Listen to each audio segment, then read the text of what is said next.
place we are. You know, the switch for me from Bungie to 343 was pretty simple. You know, I stayed in the same town. We're actually back in the same offices that I was. I'm sitting roughly where I used to sit. So for me, it's been the easiest transition of all, probably. But for the rest of the team, or for the most of the team, we have a few ex-Bungie people on staff. It's been this process of creating a studio from scratch. We started with about 9 people, and now we're about 300 people. And they're from all over the industry and literally all over the world. But the exciting thing is that everyone came together to coalesce around a thing that they loved, which was Halo. 343 brings a little bit of a different creative perspective to Halo, and that's because, you know, we have a different creative team working on it. Our creative director, our art director, our audio director are all different, and they all bring sort of their unique voice to it. So, you know, I think they come to it with an existing love for Halo. But they also bring a different creative influence. So I think you'll find that obviously the soundscape is different. I think that there are different visual design sensibilities that the art director has brought.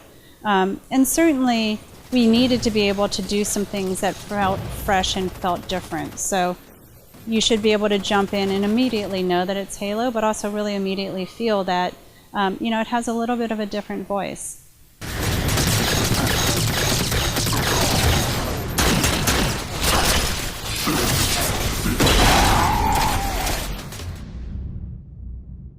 The first season of Spartan Ops is all done. It's in production right now. Because it's like a TV series, Spartan Ops is being built up to and beyond the game's launch date. So we'll still be finishing the final episodes after the game is launched. It's exactly like a TV season in that regard, is that you start airing the first episodes before the last episodes have finished shooting.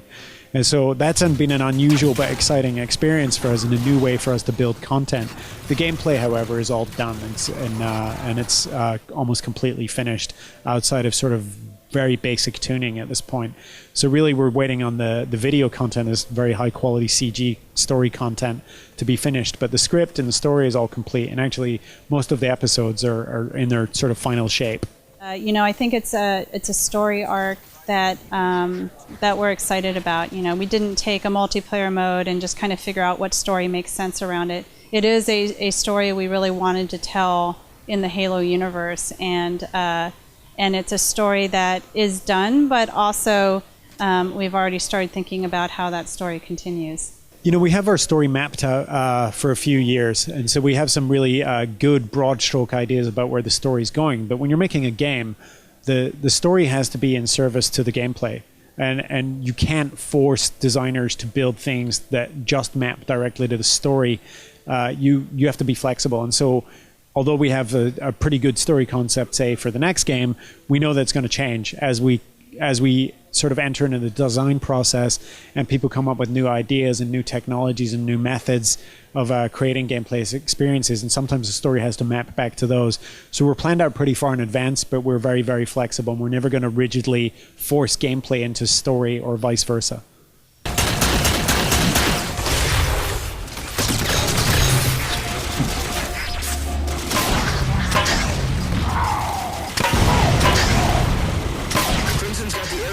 Commander, sending coordinates for your ops now. I think that, you know, fans of the previous Halo games are watching what our studio is doing and wondering, can they pull it off? Can they make a game that's even as good as the previous Halo games? And I think if you'd asked me 2 or 3 years ago, can you guys make a game that's as good as an existing Halo game, I'd have said we're going to give it our best shot. But we're feeling like a little bit more confident about it, and it's all sort of come together in a way that is really pleasing to us, at least internally. But the honest truth is you don't know until that game gets out in the wild and the players get their hands on it and start tearing it apart and start having fun in it and start pointing out its weaknesses and its flaws. And we're going to be watching that process ourselves and hopefully learning from it. But we feel pretty good about what we've got. And I think it's safe to say it's going to be a pretty fun and recognizable Halo experience. I think my personal passion around Halo, I'm a big first-person shooter fan, but even more so for me, Halo is about this universe, and it's about these stories that I care about, and for me, I feel like there is sort of this human connection to the stories in the Halo universe. And for me, it's not just fun to play. It's I feel transported somewhere, and I feel transported to this different place. And that's kind of a magical thing to be able to achieve in a game. And so for me, Halo is very much about that universe and about those sort of journeys that it takes you on. The thing I'm most proud of on Halo 4 is how, honestly, how the team came together. It started with a very few people, snowballed in almost 300 full-time employees, all with a shared vision, all with a really burning passion to make the best thing that they could. And we see that every day. We see that in individual contributions. We see it in management effort. We see it in just people's dedication to hours and time, and constantly iterating and honing and fixing and polishing things. And you see it from the top to the bottom. You see it from management all the way down to the reception desk. Everyone cares and everyone loves the game. The thing that I'm most proud of with Halo 4 is really how we've been able to marry storytelling and gameplay, and I would include in that being able to sort of marry the whole experience together. So campaign and multiplayer, it all feels very cohesive. It all feels like it's part of one universe. So when you put Halo 4, put the disc in, you become part of this big experience, whether it's campaign or multiplayer, as opposed to I'm going to go play this thing or that thing, and they feel like they're disconnected. What I would say to the fans is when the game comes out on November 6th, pick your poison, pick the method of play that you like best, and go through it and see what's new and compare it to your prior experiences. But I'd also say we're probably going to be bringing in a lot of new fans this time, and I kind of want them to share the sense of wonder and fun and exploration and mystery that I first had the first time I ever played Halo, and I hope they feel that too.